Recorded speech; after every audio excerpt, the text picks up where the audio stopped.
So in this video, I'm going to be talking about the different treatment options for those people who've been diagnosed with osteoarthritis of the hip or the knee. So when you've had that diagnosis, what next? Well, there are lots of different options you can follow, and we talk about first line, second line and third line treatment options. So everybody should be offered first line treatment, which the three big ones are exercise, education, and for those that need it, a weight loss management program. And so if we start from exercise, we know that exercise is brilliant for pain relief and improving strength and stability of the joints. And I think what people struggle with when they've had that diagnosis to know how much or how little to do, because often too much exercise can actually flare up the symptoms, and that can be, disabling for people. So I think that's where we as a clinic can really help. So us osteopaths would obviously, we've got our lovely hands-on techniques can help with pain, but we can also very much support you with figuring out what exercise to do and how much of it, so the dose. And with something like osteoarthritis of the knee or the hip, we look at a bit of cardio and strength, because that's been shown to have the best effect. And we can set you off on a progressive program to help get you strong, because we know that muscle weakness, for instance, is a contributing factor to symptoms. So we can help you with that.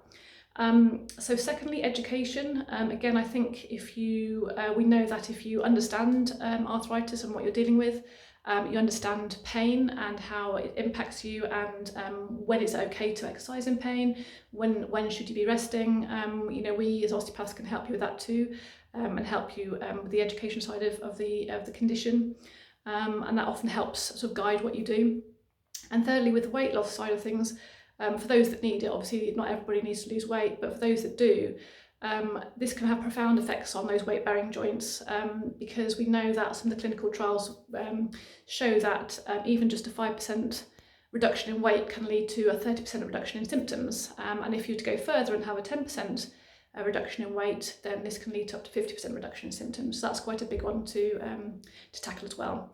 And as I say, I think in your osteopathic consultation, we wouldn't just treat with our hands alone. It'd be much a sort of a bigger picture of looking at these first line treatment options of education, exercise, which is a big one, and weight loss to support you. In the next video, I'm going to be talking about the second line treatment, which is all the things that complement those three, which is, again, we provide in this clinic. And they can do with like the lovely osteopathic techniques, the manual therapy side, the mobilizations and the massage and the lovely things that help to calm down symptoms, as well as a range of other things that we can help you and advise you on. So these could be taping, bracing, looking at orthotics, looking at different pain medications, which is not our area of expertise, and we'd have to refer you back to the GP, but that's one sort of second line treatment option to look at those.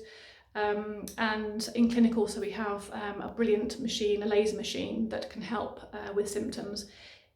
It's a really kind therapeutic warming technique for those painful joints that is very anti-inflammatory, so it draws blood flow and oxygen to the area and restores good joint health. So we have that in clinic as well.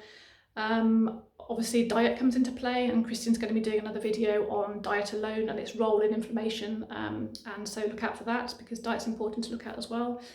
And there's lots of things. And then we look at the third line treatment option, which is the last resort, which is surgery. And I will touch on surgery, because I think we would always offer, and it's good practice to offer in terms of the clinical guidelines, to offer the first and second line treatment options first. And if those have failed, then we would look to, or the patient would look to maybe a surgical intervention as well.